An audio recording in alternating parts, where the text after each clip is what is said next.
where you will go? Why does your existence have a purpose? These are undoubtedly important questions that occupy not only your mind, but also the minds of all humanity. Let us contemplate and explore together. In today's video, we delve into the timeless question, who am I? This question has likely been posed since the primordial days when humans first became aware of their existence in this life and within the scope of our individual lives. It seems to have originated from a distant past, a moment we can barely recall, yet it continues to persistently pursue us until the end of our days. Who are we? We arrive and depart in this lifetime, yet we remain unaware of the reasons and purpose. Who are we emerging suddenly from nothingness, like beings filled with longing? And why must we eventually relinquish this life as an inevitable truth, even while we hold on to love and affection so dearly? Why are we born? Why must we die? And why, if we cannot answer these fundamental questions, can we never truly understand the profound meaning of our own existence? Nor can we grasp the significance of our actions, our efforts, whether they lead to a noble life or merely strive for a better existence through struggle. There are various ways to answer such questions. Some may offer content that aligns with the inquirer's desire to know. Those who respond in this manner construct an image, one that attributes human creation to a divine power, perhaps believing that humans are born from the authority of a higher being. If we accept that, it means we already have answers to the questions raised above. And if there's a need to pose more related questions, perhaps we must wait until we encounter a deity. However, it appears that the civilization of humanity in this 21st century no longer accepts such imaginative answers. We require a more reasonable perspective to avoid stagnation. Feeling as though we're living a purposeless life, merely waiting for the passage of time without understanding the reasons or knowing where we will go afterward. The attempt to answer by providing content that the questioner desires has failed. Another approach is to turn toward analyzing the essence of the question itself. If the questioner can recognize the irrationality within their question, they will no longer seek the answer and thus find satisfaction. The Buddha chose this method of response when analyzing the underlying meaning of the word self in the question. He pointed out that there isn't truly a self as described. When there is no self, questions about who we are become irrational. Simply put, it's impossible to conjure up any images or concepts to describe something that doesn't exist.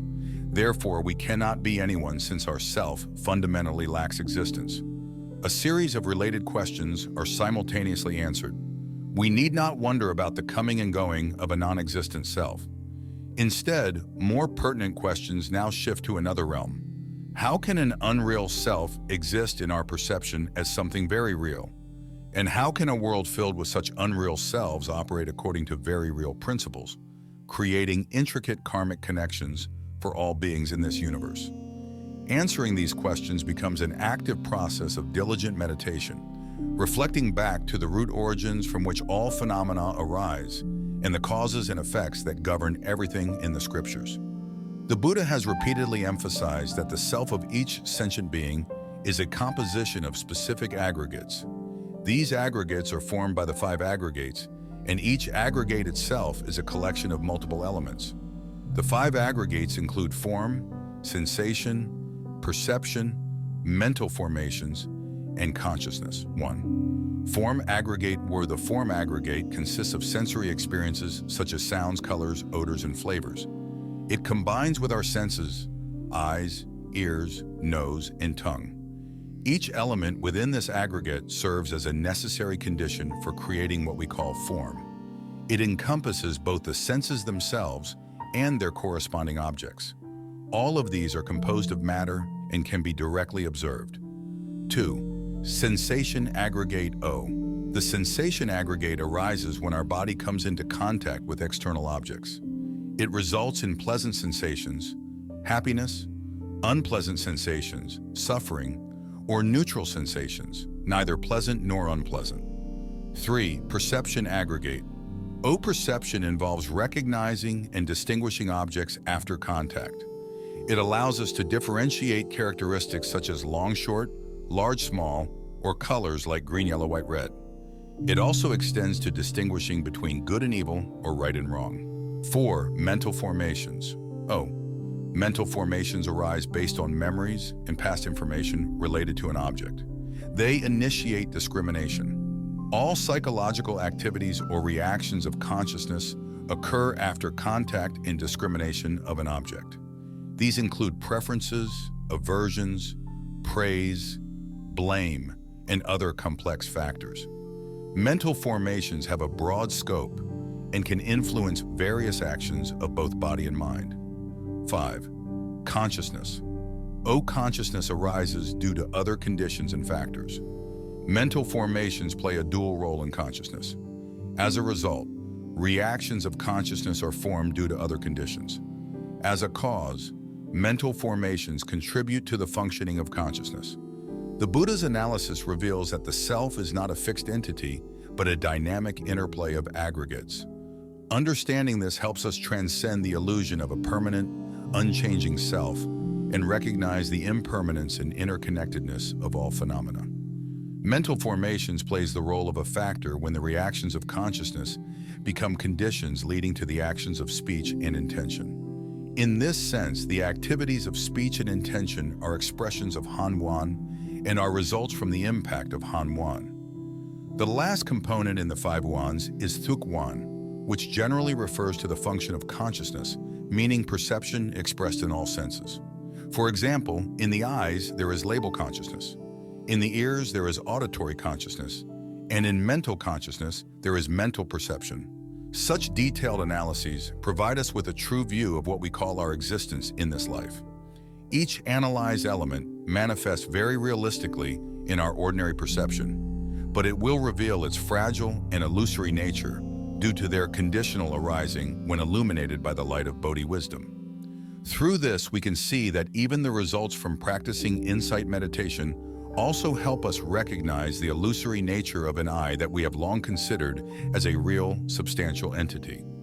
Buddhism calls this true recognition realizing anatta or non-self, meaning there isn't a self or an I existing solidly and independently in reality as we perceive. Recognizing the fragile, illusory, and unreal nature of an I composed of the 5 aggregates doesn't mean denying its existence in this phenomenal world. On the contrary, recognizing this truth helps make the I better and more meaningful throughout its existence. Instead of being driven and compelled by desires to nourish and protect an unreal I, causing continuous harm to oneself and others, we can look back at issues more wisely, seeing clearly what should be done to bring about true happiness in this life. Thanks to the clear understanding of the illusory nature of the composite self that exists and operates within a world governed by the principles of karma and dependent origination, we recognize that our thoughts, emotions, and actions continuously arise and pass away in this cycle. Consequently, we understand objectively that our speech, thoughts, and intentions determine whether this self exists in a state of peace and happiness or is submerged in suffering and mental anguish. In other words, we have the choice to decide our existence in the phenomenal world.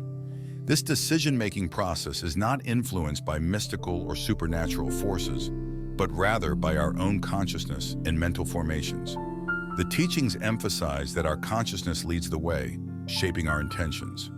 If our intentions are tainted, our subsequent actions follow suit, much like a cart pulled by an ox. Conversely, if our intentions are pure and peaceful, our actions follow like a shadow that never leaves its form. These simple yet profound teachings serve as a compass throughout our lives. With the right understanding, we no longer feel lost amidst life's storms and challenges. We can clearly discern what actions to take or avoid, guided by our desire for genuine happiness. By relinquishing mistaken perceptions about a fixed and separate self, we free ourselves from the bondage of desires and cravings. We can then focus on nurturing a true sense of well-being, even when faced with life's ups and downs. For true happiness to arise, it is essential that we express ourselves and act with a pure and virtuous intention. However, certain questions arise. Can I still strive to cultivate inner purity without needing to recognize anything beyond the self? Is there a genuine entity separate from everything else? A self that exists independently and substantially? These questions are common and stem from our long-standing assumption that the self is a naturally accepted reality. However, through precise analysis and clear guidance from the Buddha, we can recognize the illusory nature of this self. This recognition is crucial for our spiritual journey. The concept of clinging or attachment to the illusory self is called chap anga in Buddhist terminology. The process of practice involves gradually relinquishing this attachment to reach a state of vanga, where we see through the transient and unreal nature of the self. It's like peeling away layers to reveal the fragile and impermanent essence beneath. So can we cultivate inner purity without letting go of the self? The answer lies in our direct experience. When we truly see the illusory nature of the self, we naturally let go of clinging. This process takes time, patience, and insight. As we progress, we realize that the self is not an independent entity, but a composite of various factors. Our actions, thoughts, and intentions shape our existence in this phenomenal world. By choosing wholesome intentions and actions, we determine whether our existence is one of peace and happiness or suffering.